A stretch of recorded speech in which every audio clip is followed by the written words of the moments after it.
Here we go, here we go, here we go, here we go. It is Markets in the Morning. Let's go.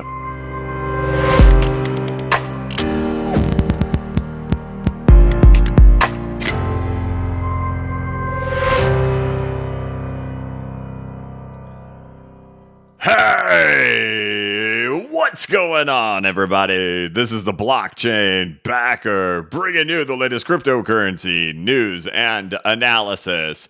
Welcome to Markets in the Morning. Today is Wednesday, November 29th, 2023. This is Markets in the Morning, where we take a look at the price action of the cryptocurrency market, including the Bitcoin price chart, XRP, and the altcoin market.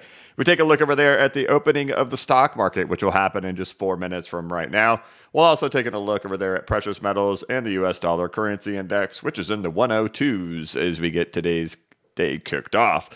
Stock market looking over there. We got a little bit of a mix over there, but mostly green. All three indexes, the S&P, NASDAQ, and Dow Jones are in the green. We've got Bitcoin above $38,000 as we get the day kicked off. You got silver over $25, and you got gold at over $2,040 to get today started. Of course, it's the middle of the week. It's always a little bit nicer when we do have some green on the board to get here to Wednesday. Congratulations, guys. Welcome back from vacation. We're now halfway through. Happy Wednesday.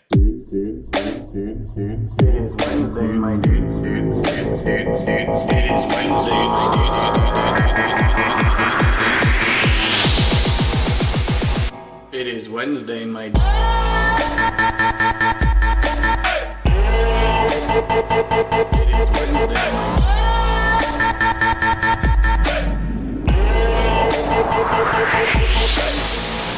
Happy Wednesday, everybody. If it's your first time tuning in, you're wondering, what the heck was that? We do that on every Wednesday. We're halfway through, guys. Hey, celebrate something, right? Nothing wrong with being halfway through. There's less than half to go, and then we're done for the week. All right, let's go ahead and dive on into the markets as we get ready for the stock market to open up in 2 minutes. You got Bitcoin sitting above $38,000, still continuing just the creep along of higher highs and higher lows. I do believe we got another higher high happen here. Let's take a look within the last couple of hours. So did we get it? I thought we did. There it is. There was a higher high that was set. I don't know how many hours ago that was. What? 1, 2, 3, 4, 5, 6 hours ago. Another higher high was set in there for Bitcoin. You know, it keeps happening every single time we set these higher highs, sometimes just barely. Then we continue the whole washing machine. I've done my best to not try to predict what is going to happen on any of these ups and downs. It has just been the washing machine of slowly grind up. And as long as that continues, then I will sit there and celebrate. I'm not going to try to guess any of that. So fool's game to be trying to guess what's going to happen in there. So, but each time we set those highs, we do it until finally, hopefully one day we get some momentum and we keep on going. And we know that we're still waiting for something kind of significant to show up. Just because we look over there at the altcoin markets, we know we have Wyckoff accumulation happening in here. At least that is the appearance of it, is that it is Wyckoff accumulation. And then we have entered into our sign of strength phase, which can go sideways for quite a bit of time, like just overlapping in there. Let's try to get it as precise as we can. Yeah, it's close enough. You could stay in here for a month and a half if we wanted to. Not what everybody wants to hear, probably. But yeah, that's how long our schematic shows us in there. Hopefully it doesn't take that long. We can see that, of course, over there on total 3 as well. Same story happening in here, right? We're in the accumulation schematic. We're reaching the sign of strength. We still continue with our waddling on to continue on here in the altcoin market. We do have a leader today, though. You do have IOTA that's up 33% today. It's always nice to see one of those get the move going. XRP still just sitting in the dumb money zone. We talked about this. That's not a term I've come up with. That is a designated term for this particular area. When we're in between the 618 retracement, we're in between the 236 retracement. This is the dumb money zone. There's really no action to take because there's no real risk management that can ever be done in here. We're ranging. Ranges can be chaotic while we're in here. Either you can get to the bottom, 23% of the range, and then you have a little bit of opportunity to say, hey, I could take a shot at longing it here with a little bit of risk management, or you get to the top, you can take a shot at selling it with some risk management. But as long as you're sitting here in the middle, trying to predict what price behavior will do here in the middle, it's another fool's errand to try and do. Price can go up, and I was thinking about this today. Like I could imagine it, we get back to 73 cents or something, and people will ask, does this mean that we're breaking out BCB? No, it doesn't. It's just the dumb money zone, and it can be a totally washing machine range in here until we escape it one way or the other. So still, we just sit in there with XRP. If we get down in here, right, the area to pay attention to is going to be like for daily candle closes that continue to happen there above 54 cents. Otherwise, we still just continue in the dumb money zone, washing around in here, doing nothing. But that's just really kind of what we're seeing happening in the market right now as we're in this sign of strength phase, hopefully sign of strength phase here in the market. We're in a washing machine everywhere on all the market caps, and Bitcoin is just washing machine in a slow grind still. So waiting for some type of significant break to come in the market. But being above $38,000 on a Wednesday, why not? We'll take it. Who cares? That's cool. Moving on along, stock market just now opening. It's now been open for a minute. Leaders of the morning are Ford, Caterpillar, and ARK. Losers of the morning are United Health, Coinbase, and Netflix. Coinbase is down 1%. It closed up 7% yesterday. So maybe just a slight little breather there as it's been crushing it these last few weeks. Yields look to be to the downside today. Long durations are down more than short durations. Short durations just kind of flat to slightly down, but longer durations quite a bit more. Indexes, looking at the Dow up 85 points, the S&P is up 25 points with the NASDAQ up 120. So the NASDAQ is up 0.75%. The Dow is up 0.25%, and the S&P is up about 0.5%. Well, we have gold sitting at $2,041 and silver sitting at $25.06, with the DXY down to 102.82. So there's your DXY now down to 102.82 right now. Probably going to find, so it's been just completely crumbling in here. You're going to think it's probably some supportive action will come in here, right? We were talking about this early on, how difficult it is to identify crashing structures happening in here, but we had all the elements of it still.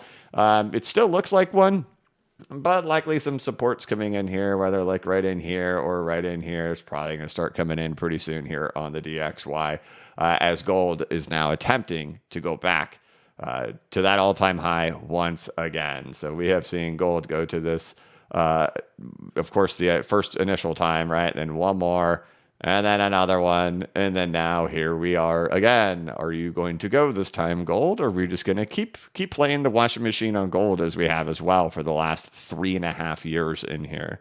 Hard to believe this has been 3.5 years of doing this, but it is. Still unanswered questions here on gold versus the stock market and what's going to happen on who's going to be the big winner. But we're just waiting for the signs to show. Looking over there at the Fed, right? So we've been watching this kind of bounce back and forth a little bit, mostly still pause, right? We haven't seen it go below like 94% probability of being a pause at 98.5%, 1.5%. So back in that same direction again of pause. We don't have a FOMC meeting for 14 days or 2 weeks. We do have those on Wednesdays. We live stream those. We'll talk more about that as time close comes. We're not going to talk too much about it with it being that far away.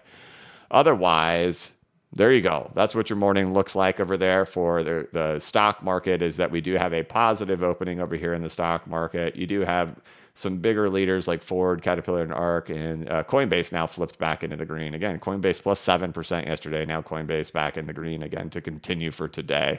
NASDAQ up 0.85%, S&P up 0.61%, Dow up 0.27%, with gold and silver both doing well as well, and the DXY at 102.81. Someone yesterday did ask me about natural gas. I'm not a natural gas expert, but what did we see happening back in here? This is the world of screaming gasoline. Oil prices are going to 200. Winter in Europe, they're going to be doomed. And then and that's a massive crash that ended up happening in natural gas, right? Down 80% at this point. Now just kind of waddling in here.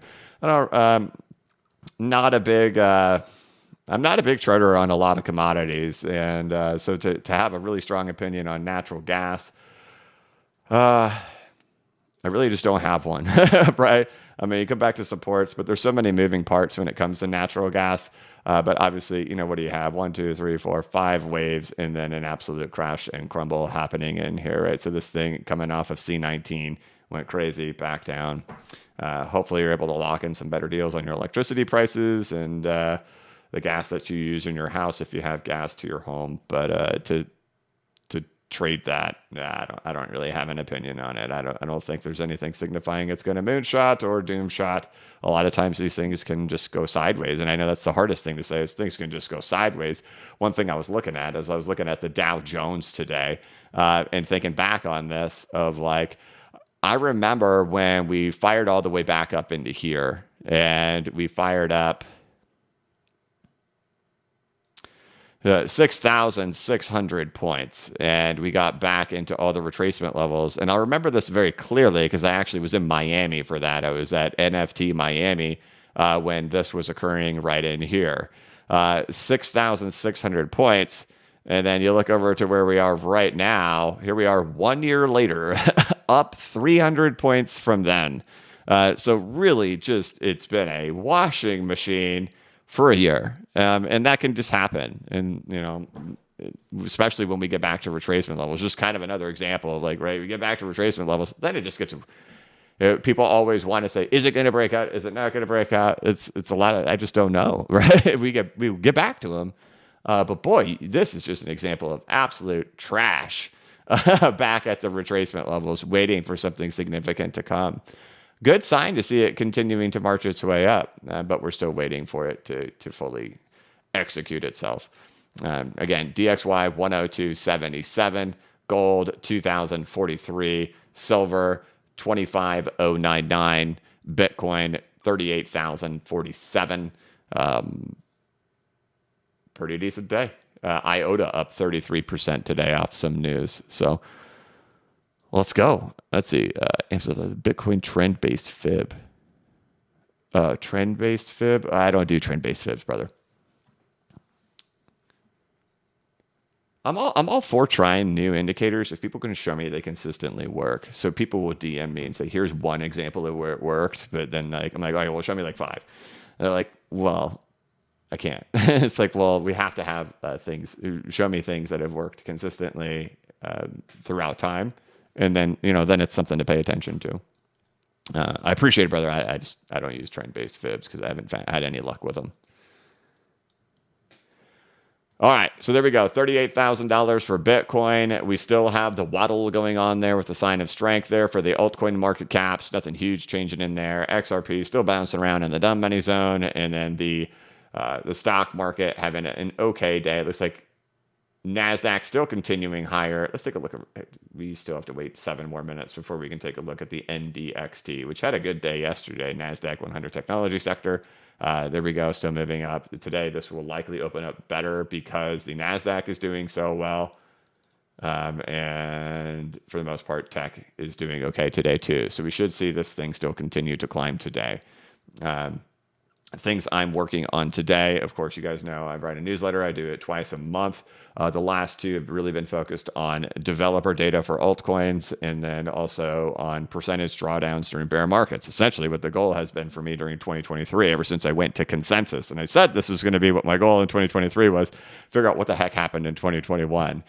In 2017, if you had accumulated altcoins in 2015 and 16 leading into the 2017 bull run, especially if you just accumulated the top 10, 90% of them went on massive bull runs with just the first alt season providing an average return of 70x on the top 10. That was not the case in 2021. Only 2 out of every 10 coins ended up doing anything substantial, with the average return of the top 10 being 12x. Very different from having 2 alt seasons in 2017, where just even the first alt season provided 70x. So the goal for me in 2023 has been to say, what changed in the market? Why is this market mispricing itself with the market caps? We go over there to coin market cap. We look at the top 30. We say, these are the ones that are the best coins because they're valued with the highest market caps. That proved to be entirely inaccurate. This market does a very poor job of ranking itself.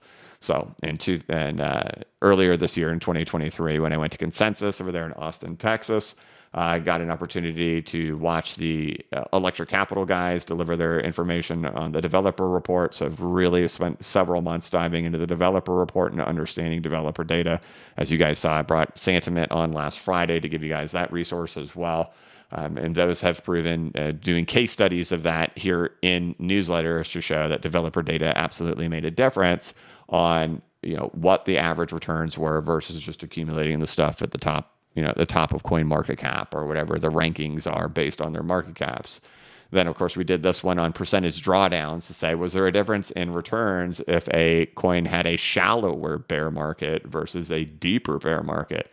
Logic would tell you, well, of course, the ones that are going to pull down shallower maybe will do better. But we saw things like SiaCoin, right? SiaCoin, while it did not set a new all-time high in 2021, it did have like an 8,000% bounce off the lows.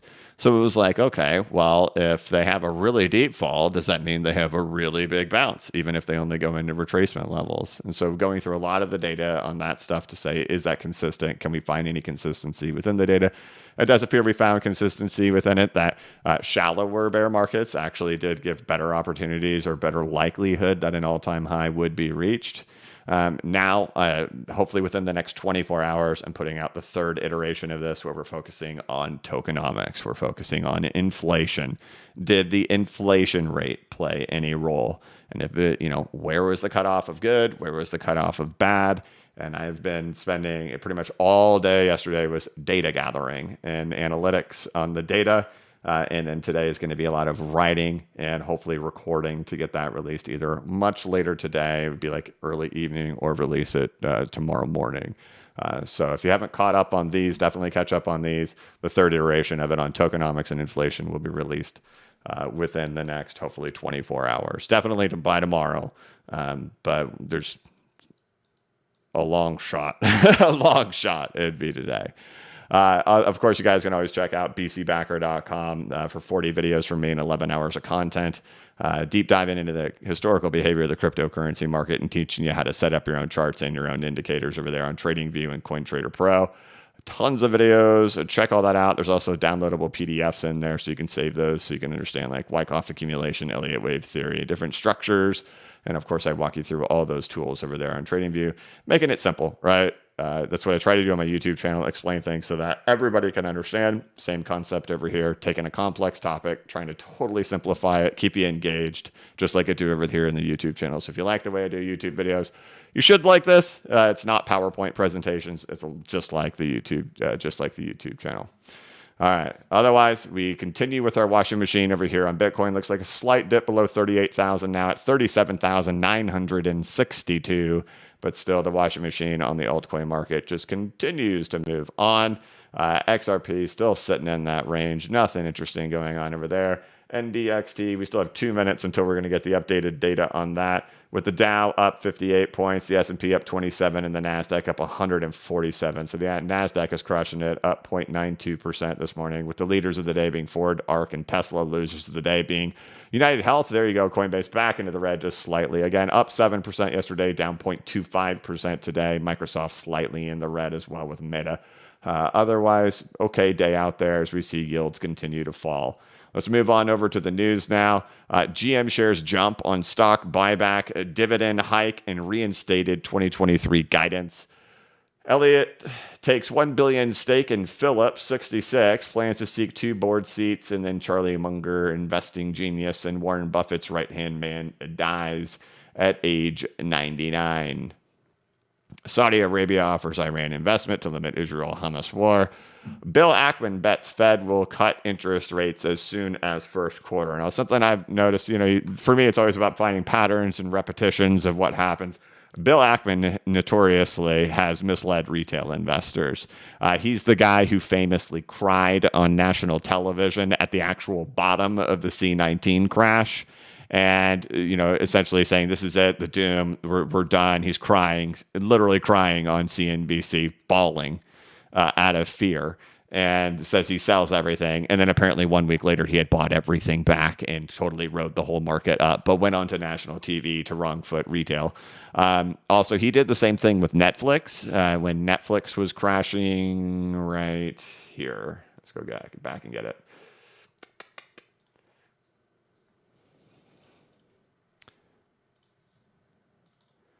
Bill Ackman went on to a massive retail marketing push to get retail investors to buy Netflix right here. So it had just crashed, a big fatty, down 50%.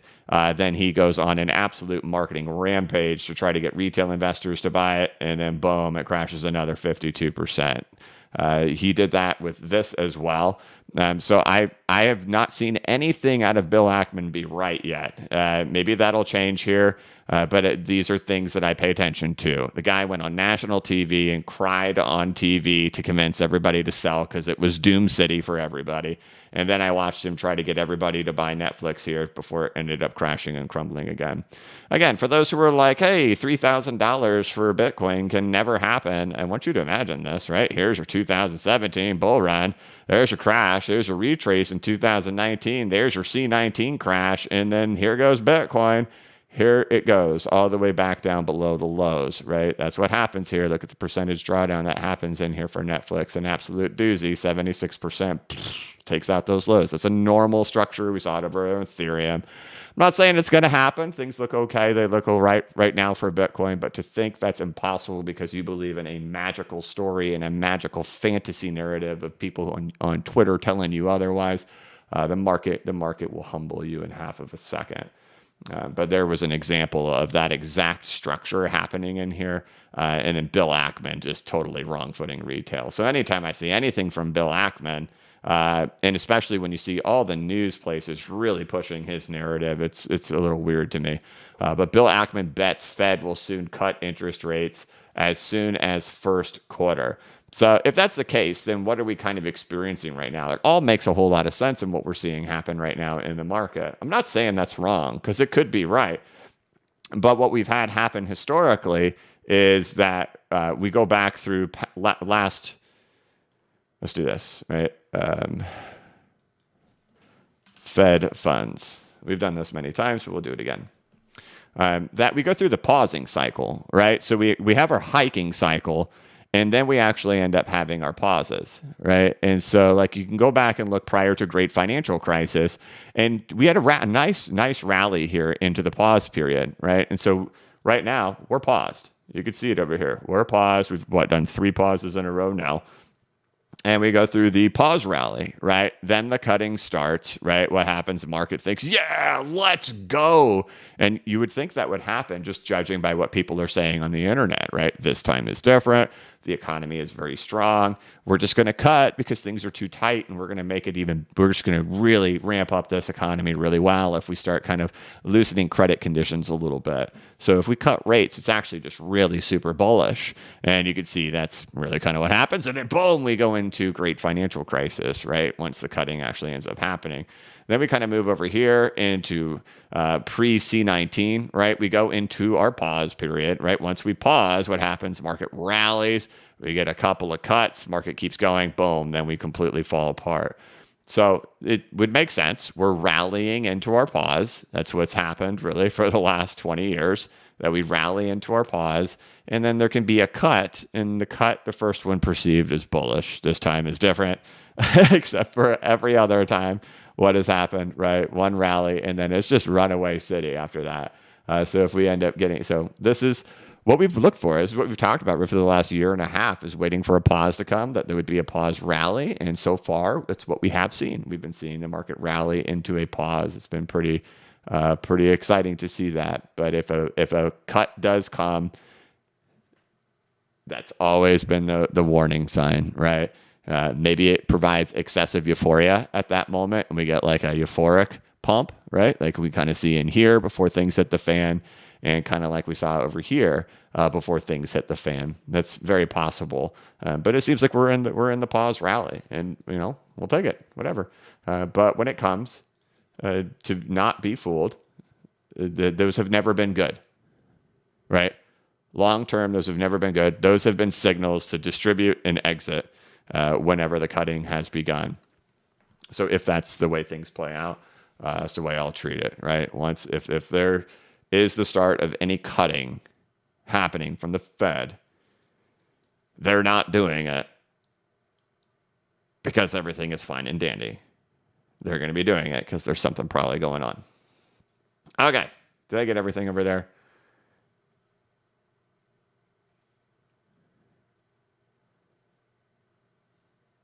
I think so. Okay. Binance operating without a license in the Philippines, regulator says. Bitcoin gets whale games warning as Bitcoin price eyes $40,000 into US data.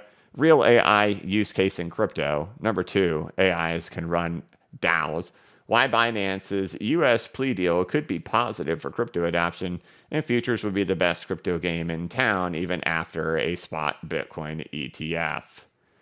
Blast's 1 week $600 million haul shows promise of yield and pitfalls of hype. The idea of a yield paying layer 2 blockchain atop Ethereum has clearly demonstrated market allure, but even the project's biggest investor has taken issue with the execution. I don't even know what that is. I'll have to look into that. Solana leads layer 1 token gains as Bitcoin crosses 38K. Well, it hasn't really done anything in a couple of weeks, but yeah, it's been the best one so far. Philippine security regulator warns Binance is operating without a license. Okay. There you go. Bitcoin, again, sets the new high like we talked about at the beginning of the stream. What have we seen each time these happen? The waddle still continues on until one day it doesn't. But there we go. Another new high set about 6 hours ago, 38,400, and now pulling back again. Looking over there, all still okay over here. Looking over here, all still okay over here. And looking over on the altcoin market. Again, continuation, nothing has changed in here. With the stock market, Dow up 46 points, S&P up 28, NASDAQ up 146. Here's what we've been waiting for. We've been waiting for the NDXT to open up 2%. Dang, what a banger. Look at that opening. Up 2.2% for the NDXT. Let's make sure we have our lines perfect here because that shows us above the 786 Fibonacci retracement. Let's make sure we have a perfect alignment here.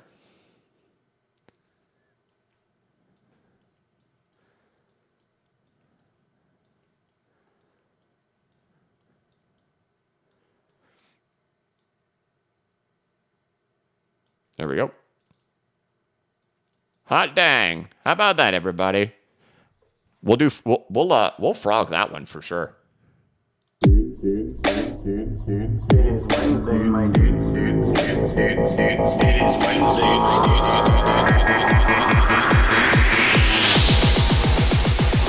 It is Wednesday, my It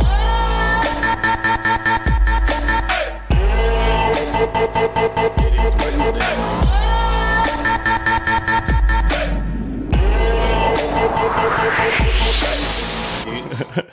If you're wondering why the NDXT poking above the 786 would give us a frog, well, it's just because I've written newsletters on this, I've written articles on this, I've made videos about this to show that correlation between Bitcoin, the stock market, and really a lot of this past action throughout all of this has been very similar and timed with the NDXT. And so to see the NASDAQ 100 technology sector get through there, hey, man, we'll take that all day, opening up a little bit of optimism for the crypto market to keep on rampaging as well. You can believe that Bitcoin is a money all you want. You're not using it as money, I guarantee it. You are using it as a speculative investment because it's a technology. You're not using it as money. And that's why price reacts with tech and not with money. It does not act as a flight to safety during a risky time period. It sells off with tech. It sells off with stocks. It is not a flight to safety like the dollar is, right? If it was money, we'd fly to it during times of uncertainty and nervousness. Instead, this is a risk-on asset. It's something that happens with the rest of the market. And we're seeing this market start to go. We'll take that. That's a good sign for crypto to see the NDXT continuing to march up like that. We have the NASDAQ also up 0.96%, but tech absolutely killing it, up 2.36% to kick off this fine Wednesday as we wait on crypto to escape its grind and to escape its a sign of strength phase, which hopefully that is what we are in as we just still continue to go and go and go sideways. As expected, but that's where we're at right now, right? So, all right. There we go, guys. I think that covers our news. Not a whole lot of news going on out there today, except Bill Ackman, the retail wrong footer out there telling us that the Fed is going to be cutting as soon as Q1. And then crypto continuing to march. DXY at 102.82. Gold at 2,044 with silver at 25.15. So metals are doing very well as the DXY is down, and tech is also absolutely crushing it now. The NDXT up 2.41%. So those are more bigger time frame, good signals in there. We're still just waiting for us to go ahead and get a breakout. Still on that waiting game though. But all right, guys, that's it for Wednesday. Again, I'm going to be writing on this. We're going to be focusing on inflation. Of course, you can check this out at blockchainbacker.substack.com. Of course, you can check out bcbacker.com to get a bunch of videos from me. Links are in the description of this video, and I just posted them over there in the chat. Otherwise, let's go ahead and hop into the viewer activity, see what you guys have to say. Before the stream even got started, Jonas Fugalis had gifted a BCB membership. Thank you very much, Jonas. P-Dude215 had gifted one as well. I appreciate it, brother. Dilkansky said, happy Wednesday. Happy Wednesday, dude. Michael J. Love also gifted a BCB membership. And then thank you, Michael. I appreciate it, man. You're here like every day. I sincerely appreciate it. M. Stalovic, Bitcoin trend-based fib, December 17th of 2018 and November 2021. Yeah, I'll have to pull that up another time, brother. I appreciate it. Jaxer says, good morning. I'm filling in for Oscar Hernandez here to remind everyone to hit the like button. That's right. We have over 2,000 people in here. We only have 615 likes. If you guys could please hit the like button. It is the #1 way to support the channel every day. I appreciate all you guys who hit that like button before you even watch the video. Sincerely, thank you. Ballistic Waffle, when 12. Oh, okay, I get it. When 12K. Welcome, new member, brother. Member for 1 month.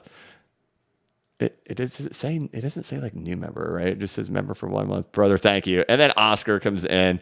He shows up, man, with all the frogs and the tacos here on a Wednesday, saying it's Wednesday, my dude, and hit the likey. Thank you, Oscar. Thank you all. Douglas says, do you believe, in the chat, he says, do you believe one day Bitcoin will be 100K? I doubt it, but I don't even care. Do the percentages, right? Did you come to crypto to be in the most volatile market in the world?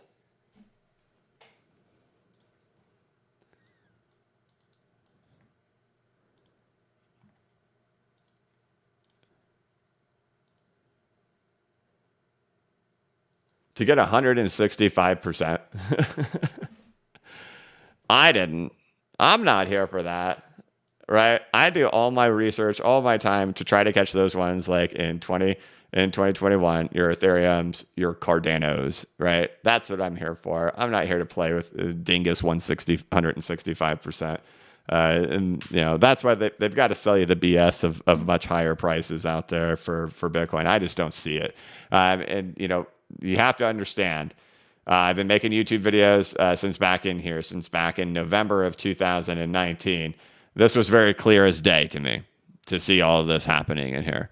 That we were literally doing crash, retrace, reaccumulation, 4.236 extension. And then as we get to the extension, retail investors pile in. It was like the perfect script. You couldn't write it any better. The reason I was hated so much was like, well, this is the top. And everybody poured into the market at the same time at the top, and I was hated. It was like you had YouTube content creators trash talking me, making all kinds of stuff, and it's like, dude, like you guys trashed me for a year saying this would happen, and then we get here, and now you're trashing me at the top. But the thing was, this was all real clear, and there's the receipts for it. Go find my YouTube videos, have fun with it. We go through C19 together here on the YouTube channel. We go through all this together. This is it. I don't see it for Bitcoin. I just don't see it. This was, I think that's one thing that motivated me so clear for Bitcoin going into, for YouTube, wanting to create YouTube videos. I didn't see anybody with the conviction that I had, that, dude, this is where we're going. How can nobody see this? Nobody could see what was happening here in this phase, and that we were heading for a 4.236 extension. I just got real excited to start making content. For this, it's just not as clear. I think the most bullish long-term thing for Bitcoin possible would have to be something like this. It's just that this keeps going. Is that, eventually, we don't end up breaking out higher here. We crumble back down to $31,000. We hover on top of $31,000. We spend months accumulating in here for another 6-7 months. And then we step up another level again. That just resembles the start of new super cycles. The only problem with that is, do you have that same phenomenon happening over there in the United States stock market? And that's the thing I think that's missing. And the element that's missing for all of Bitcoin's bull runs is to be able to keep that thing going. Is that, you're only 10%. I guess you're a little bit more than that, if that's correct. Let's make sure those are lined up properly. They are not.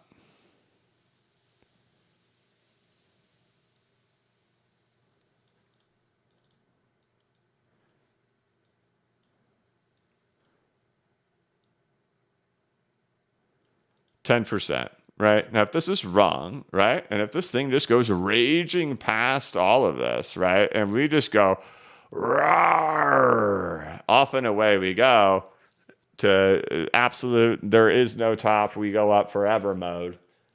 Yeah, I mean, Bitcoin's probably going to go ballistic in an environment like that.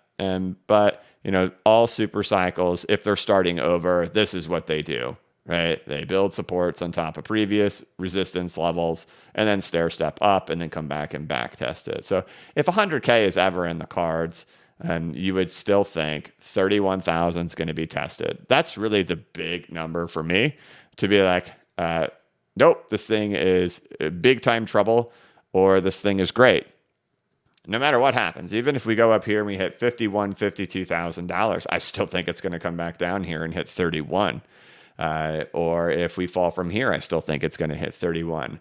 It would be absolutely unusual behavior for Bitcoin to not come back and hit this level. The big deciding factor for Bitcoin is what happens in here. If Bitcoin breaks through here, then that tells you the story. There's probably a lot more down to go if it gets through there. And this is a big troubled sign for Bitcoin. But if it bounces off of here, then it still continues on. The super cycle recoveries keep going. And, things could even get crazier, like what we saw in 2017, right? Because this is exactly what it was. This is how super cycles ended. This is how super cycles recovered.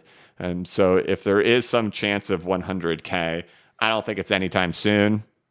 You would have to really slow down. You could go back up to 52K and then fall down to 31 and then consolidate for 6 or 7 months and then push your way up again. But I don't think it's anytime soon, if at all, right?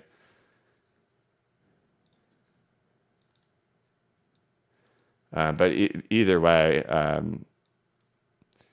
it also just doesn't interest me on 100K. Like, as retail investors, we're so tied to round numbers. That's how it is, right? Doge, $1, right?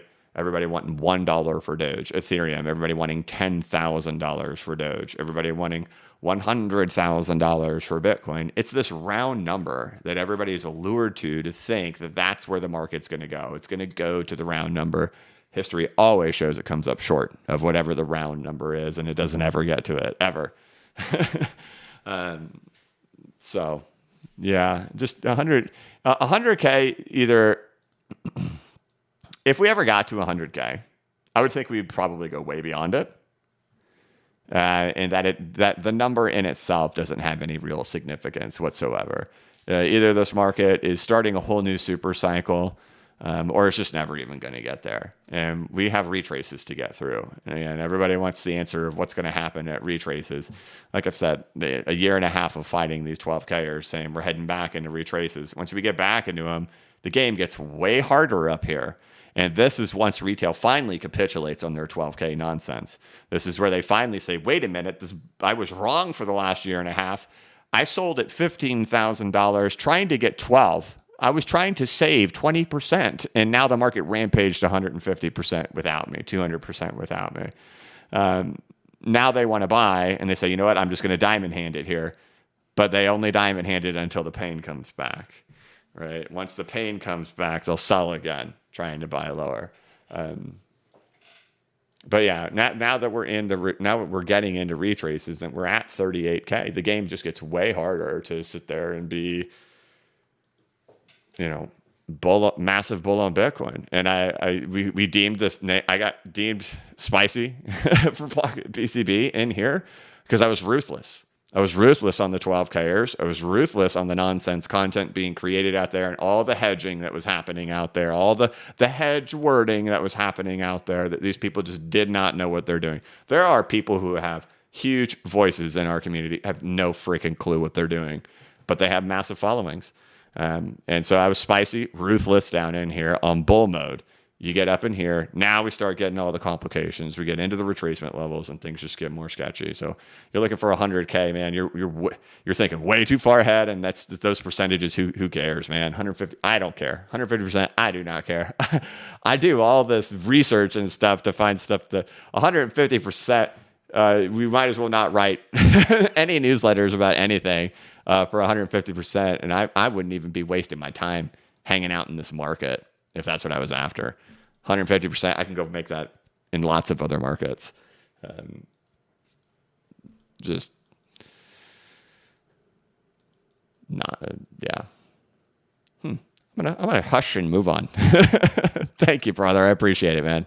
You didn't even super. I just read it in the chat. Thanks, man. Crypto Doggy, new member, welcome. Member new. Yeah. So the last one had hodler, welcome.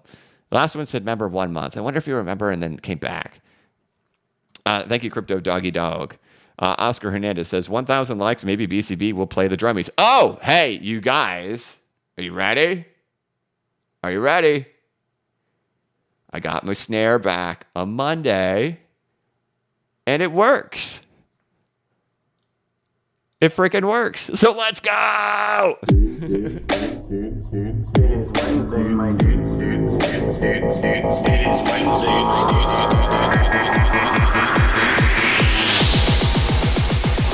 It is Wednesday, my It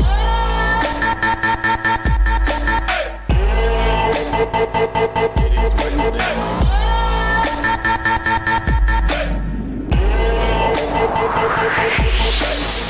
Okay.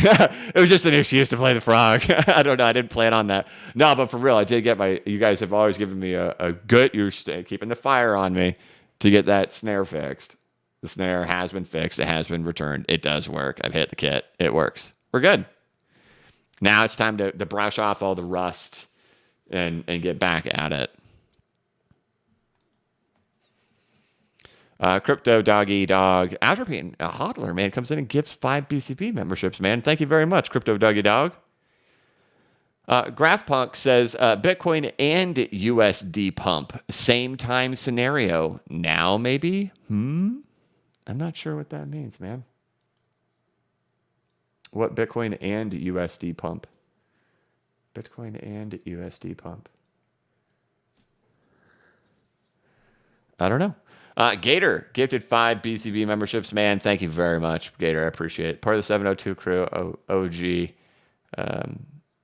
supporter of the channel, man. Thanks, brother. Philip Mann had gifts one as well. Philip all the time too, man. Thank you guys. I appreciate it. So, okay, there we go. We're at 43 minutes into this thing. Again, we've got a good start over there for the NDXT poking up above all of the retracement levels in there this morning as we kick the day off and start off this fine Wednesday. NASDAQ is up. Looks like it's losing a little bit of its steam, so maybe this NDXT will lose a little bit of its steam too because it is a 15-minute delay.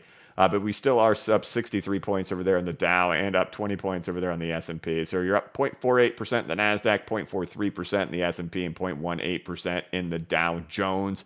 Gold sitting at $2,043 with silver at $25.11 with the DXY at 102.84. Winners of the day over there in the stock market are Ford, ARK, and Tesla, with the losers being Meta, United Health, and Microsoft. Bitcoin pulling back after setting the new high. Just kind of seems to be the repetitive story of what we see. New high gets set about 6 hours ago at 28,400. Each time we set a little bit of a new high, what do? We pull right back on down. It seems to be the story for today. Biggest winner over there in crypto today is IOTA, up 29% as we kick off the morning. Still, these indexes just continue in their waddle, hopefully in their sign of strength, with XRP doing nothing in the dumb money zone, awaiting the rest of the market likely. Nothing crazy over there in the news. We'll see if Bitcoin can find some support relatively quickly. Otherwise, we'll go through the last few of these with Nikolay Valchinov. Thank you very much, man. Hey, BCB, you always say that the Dow and gold never go in a bull run together, but do you think it's plausible Dow and gold to make new all-time highs, but Dow only go to 4.236 extension and go goblin town, but gold continue the bull run? Thank you. Well, we've gone through all the data, right? So you could see all the data, and I've outlined it. Again, that's another newsletter that's put together. There's videos put together, and I go through all of them, all the bigger trends that happen in there. Whether they poke into all-time highs, I don't know. It's not historical behavior of what ends up happening. Definitely, there's never been cases of big bull runs between the two at the exact same time. So could there be some trickery like that? Sure, anything is possible. But I would not expect that both will go into a bull at the same time. There's probably somebody's bluffing, right? That's probably what's happening. And will that bluff be the Dow just barely going into the all-time high? I think that's very plausible. And it's actually, if we get a new all-time high, it is my base case. It is not a bull run for the Dow. This is the end of distribution. And this is even the same structure of distribution happening in here. It's in the NASDAQ. It's the structure of distribution. Even this thing we're talking about over here, this NDXT. This is distribution. This style of distribution can set a new all-time high, but it's the end. It's the marker of the end of all of these indexes. So whether or not, is there trickery of where gold goes up a little bit higher too? If these indexes go and do that, it's possible. This is something we will have not been through in our lives. And like Charlie Munger dies, right? He's 99 years old. This is what the life that Charlie Munger got to live.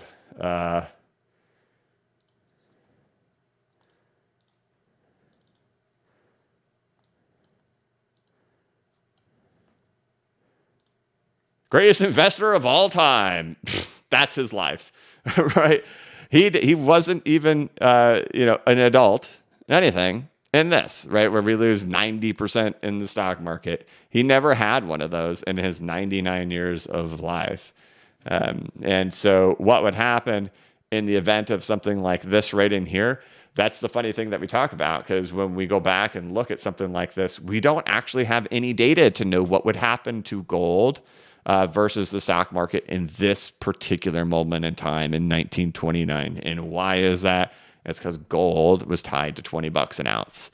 And it was tied to $20 an ounce till we get to like 1933, 1934, where the U.S. government enforced a law that everybody had to turn in any gold that they had in excess of 5 ounces.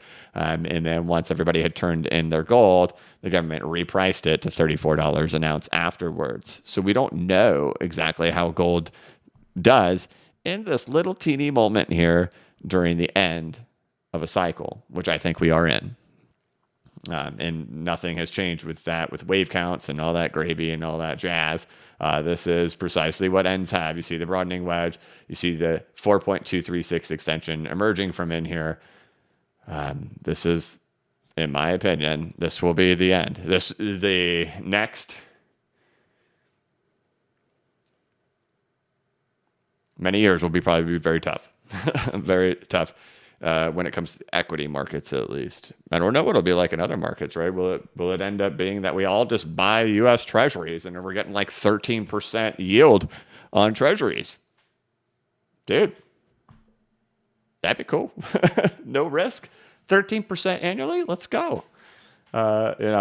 Maybe crypto just continues this little degen thing. There's little emerging technologies and stuff like that. But when it comes to the actual like Dow Jones, this is my thoughts on where we're at, right? And this will be likely exciting. And there's the thing is that there's a lot of people who just think this isn't possible. They just think it's impossible to have any type of real bear market in the stock market. Anybody under the age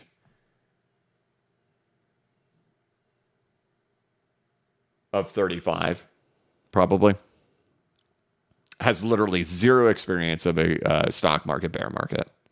Zero. You've literally lived in the most glorious of times and assume that there is not such thing as down, right? Like if you are under 35,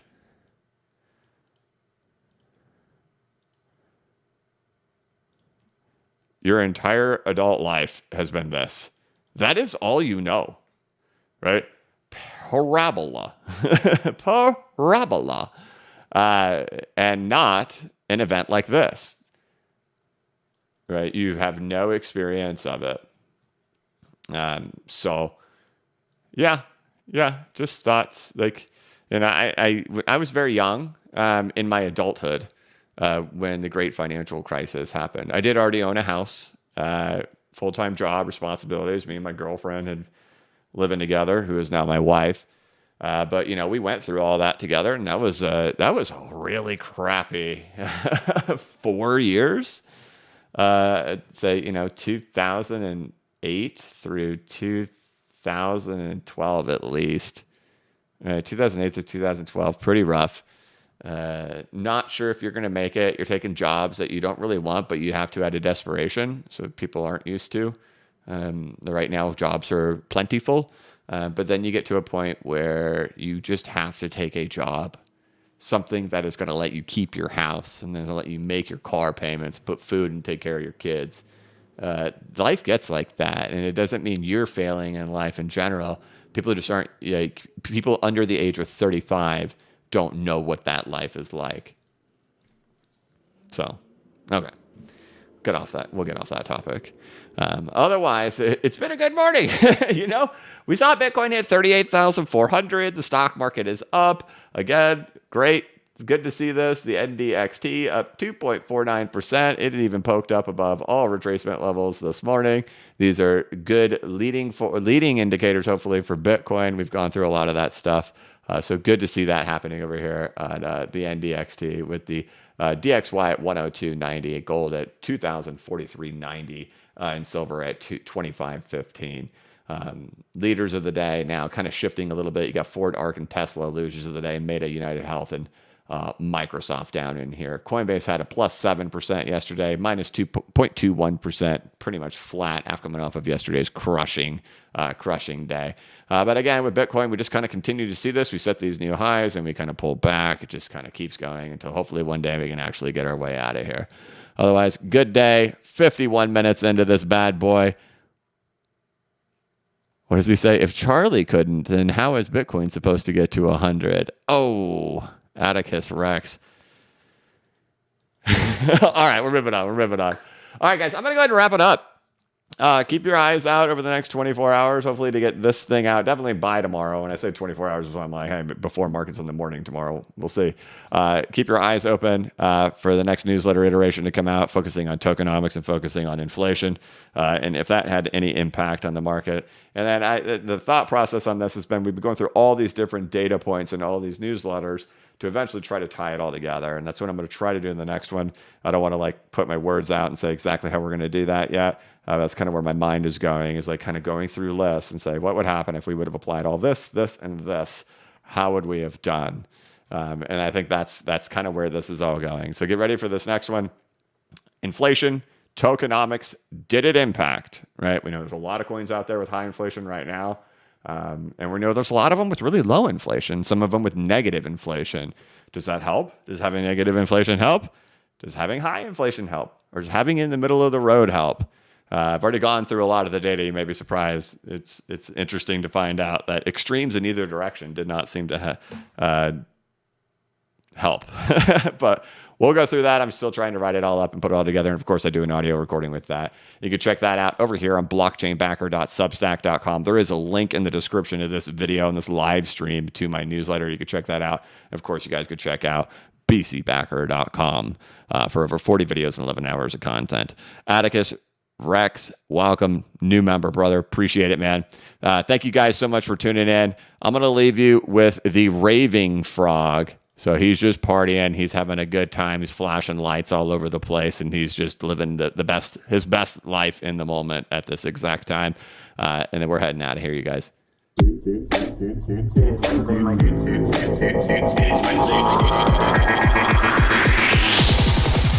It is Wednesday, my It is Wednesday.